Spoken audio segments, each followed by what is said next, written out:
আমাদের চোখের সামনে কোটি কোটি মানুষকে কাঁদিয়ে গতকালকে আমাদের এক ছোট্ট মেয়ে আসিয়া মৃত্যুবরণ করেছে। কথা বলেন ঠিক কি না? দুর্ভাগ্য এই জাতির জন্য স্বাধীনতার অর্ধ শতাব্দীর পরে এসে হাইকোর্ট থেকে বলতে হয় যে 6 মাসের মধ্যে 180 দিনের মধ্যে যেন বিচার কাজ সম্পূর্ণ করা হয়। এটা 6 মাসের সময় দিয়ে হাইকোর্টকে বলতে হয়। তার মানে হাইকোর্ট যদি এটা না বলে তাহলে 6 মাস কেন, কত বছর লাগতে পারে, এর কোনো ঠিক ঠিকানা নেই। কথা বলেন ঠিক কি না?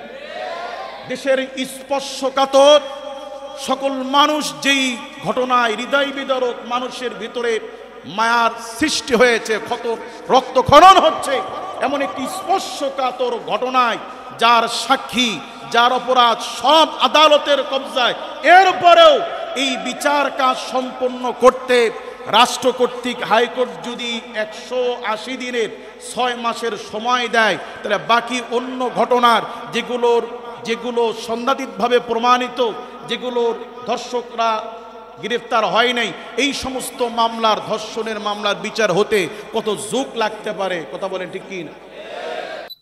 তার শাস্তি নিশ্চিত করতে হবে। জমিনে মাটিতে বুক পর্যন্ত গেড়ে পাথরের আঘাতে ক্ষত বিক্ষত করে, আঘাতের পর আঘাত করে জনসম্মুখে তাকে শাস্তি দিতে হবে।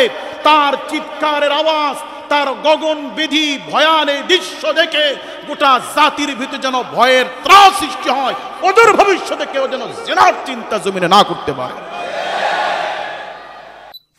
বর্তমান বাংলাদেশে ধর্ষণের এক মহা উৎসব চলছে। কথা বলেন ঠিক কি না? এই ধর্ষণ থেকে বাঁচতে হলে কেবলমাত্র জমিনকে ধর্ষণ মুক্ত রাখতে পারে আল্লাহর দ্বীন ভিত্তিক, ইসলাম ভিত্তিক, কোরআন ভিত্তিক শাসন ব্যবস্থা। কথা বলেন ঠিক কি না? এই জন্য আল্লাহ রাব্বুল আলামিন নারীর ইজ্জতের দিকে যারা হাত বাড়ায় তাদের জন্য আল্লাহ শাস্তি নির্ধারণ করে দিয়েছেন যে ব্যভিচারকারী পুরুষ নারী তারা যদি বিবাহিত হয় তাদের শাস্তি মৃত্যুদণ্ড। তাদের শাস্তি কি? জমিনে কেউ যদি কোটি কোটি বিলিয়ন বিলিয়ন টাকাও যদি চুরি করে তার শাস্তি সর্বোচ্চ হাত কেটে দেওয়া। চোরের সর্বোচ্চ শাস্তি কি বলুন? যদি 500 কোটি ডলার চুরি করে, তার দ্বিগুণ চুরি করে, তার শাস্তি কি? সর্বোচ্চ কি শাস্তি বলুন? হাত কেটে দেওয়া। আর নারীর সম্ভ্রমের দিকে, নারীর ইজ্জতের দিকে যদি কেউ হাত বাড়ায়, ব্যক্তি যদি বিবাহিত হয় তাহলে এই জমিনে থাকার কোনো অধিকার এই ব্যক্তির নাই। শুধু তাই নয়, বরং তার শাস্তি নিশ্চিত করতে হবে। জমিনে মাটিতে বুক পর্যন্ত গেড়ে পাথরের আঘাতে ক্ষত বিক্ষত করে, আঘাতের পর আঘাত করে জনসম্মুখে তাকে শাস্তি দিতে হবে।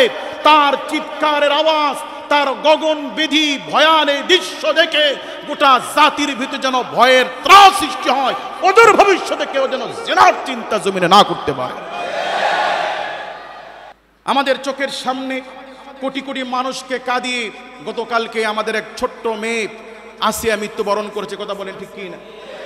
দুর্ভাগ্য এই জাতির জন্য স্বাধীনতার অর্ধ শতাব্দীর পরে এসে হাইকোর্ট থেকে বলতে হয় যে 6 মাসের মধ্যে 180 দিনের মধ্যে যেন বিচার কাজ সম্পূর্ণ করা হয়। এটা 6 মাসের সময় দিয়ে হাইকোর্টকে বলতে হয়। তার মানে হাইকোর্ট যদি এটা না বলে তাহলে 6 মাস কেন, কত বছর লাগতে পারে, এর কোনো ঠিক ঠিকানা নেই। কথা বলেন ঠিক কি না? দেশের স্পর্শকাতর সকল মানুষ যেই ঘটনায় হৃদয় বিদারক মানুষের ভিতরে মায়ার সৃষ্টি হয়েছে, ক্ষত রক্তক্ষরণ হচ্ছে, এমন একটি স্পর্শকাতর ঘটনায় যার সাক্ষী, যার অপরাধ সব আদালতের কবজায়, এরপরেও এই বিচার কাজ সম্পন্ন করতে রাষ্ট্র কর্তৃক হাইকোর্ট যদি 180 দিনের 6 মাসের সময় দেয়, তাহলে বাকি অন্য ঘটনার যেগুলো সন্দেহাতীতভাবে প্রমাণিত, যেগুলোর ধর্ষকরা গ্রেফতার হয় নাই, এই সমস্ত মামলার, ধর্ষণের মামলার বিচার হতে কত যুগ লাগতে পারে। কথা বলেন ঠিক কি না?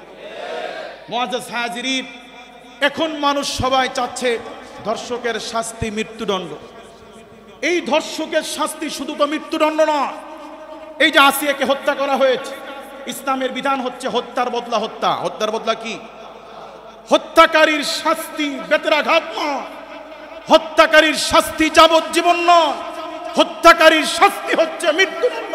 যে হত্যা করবে ইসলামের শাস্তি হচ্ছে হত্যাকারীর মৃত্যুদণ্ড দেওয়া, যাতে করে ওদের ভবিষ্যতে কোনো মানুষকে হত্যা করার চিন্তা করতে না পারে। আসিয়ার খুনির শাস্তি তো এমনি হত্যার বদলে হত্যা, কিন্তু ধর্ষকের শাস্তি কই হল? কথা কি বুঝাতে পারতেছি? আমরা তো সর্বোচ্চ শাস্তি শুধু তার মৃত্যুদণ্ড চাই। আমি তো মনে করি তার শুধু মৃত্যুদণ্ড আর ফাঁসি দিলে এই অপরাধের প্রায়শ্চিত্ত হবে না, বরং ইসলাম ভিত্তিক জমিনে এই ধর্ষকদেরকে মাটিতে বুক পর্যন্ত গেড়ে প্রকাশ্যে জনসম্মুখে মানুষের হাতে পাথর দিতে হবে, লাইভ কাস্ট করতে হবে, তাকে ক্ষত বিক্ষত করে হত্যা করতে হবে। ধর্ষকের রক্তক্ষরণ, ধর্ষকের আওয়াজ, ধর্ষকের চিৎকার, ধর্ষকের এই দৃশ্য দেখে জাতির মধ্যে যেন ভয়ের ত্রাস সৃষ্টি হয়। কথা বলে ঠিক কিনা? কাজে এই জমিন ততদিন পর্যন্ত ধর্ষণ মুক্ত হবে না যতদিন পর্যন্ত আল্লাহর জমিনে আল্লাহর নিয়ম ভিত্তিক ধর্ষকের শাস্তি পাথর মেরে না দেওয়া হবে। একের পর এক প্রতিদিন ধর্ষকের ঘটনা ঘটছে। গতকালকেও নারায়ণগঞ্জ রূপগঞ্জে 7 বছরের ঠিক ওই আসিয়ার মতোই আরেকটি বালিকা, 7 বছরের একটি মেয়ে ঢাকা মেডিকেলে মৃত্যুর শয্যায় পাঞ্জা লড়ছে। ঢাকা মেডিকেলে মেয়েটি মৃত্যুর মুখে পড়ে আছে, পরীক্ষা করা হচ্ছে।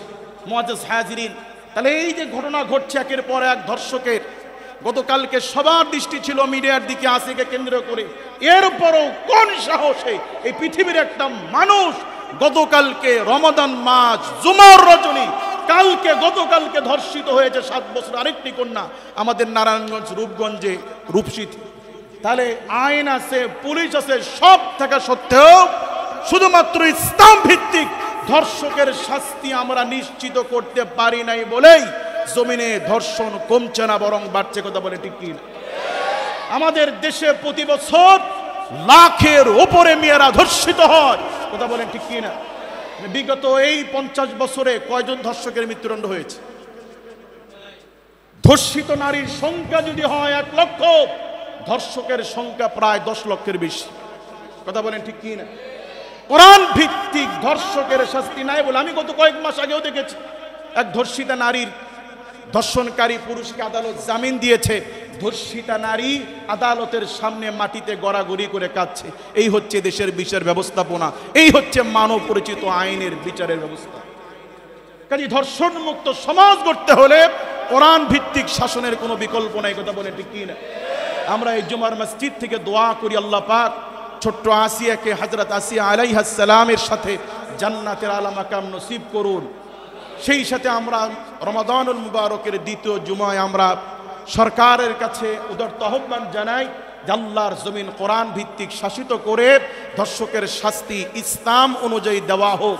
আল্লাহ পাক এই রাষ্ট্রকে সেই সমাজ, সেই বুঝ, সেই তৌফিক দান করুন বলে আমি বলছিলাম। কোরআন ভিত্তিক যাকাতের কথা, মুআজ্জাজ হাজিরিন, আল্লাহ পাক বলছেন যে যাকাতের দায়িত্ব আমি রাষ্ট্রের কাঁধে দিয়েছি।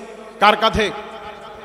রাষ্ট্র যদি যাকাত কালেক্ট করত, কি ব্যবসায়ী, কি ধনী, কি রাজনীতিবিদ, কি নেতা, কি খেতা, কি আতি, কি নেতা, কি পাতি নেতা, গোটা জাতি যাকাত দিতে বাধ্য হতো যদি রাষ্ট্র যাকাত কালেক্ট করত।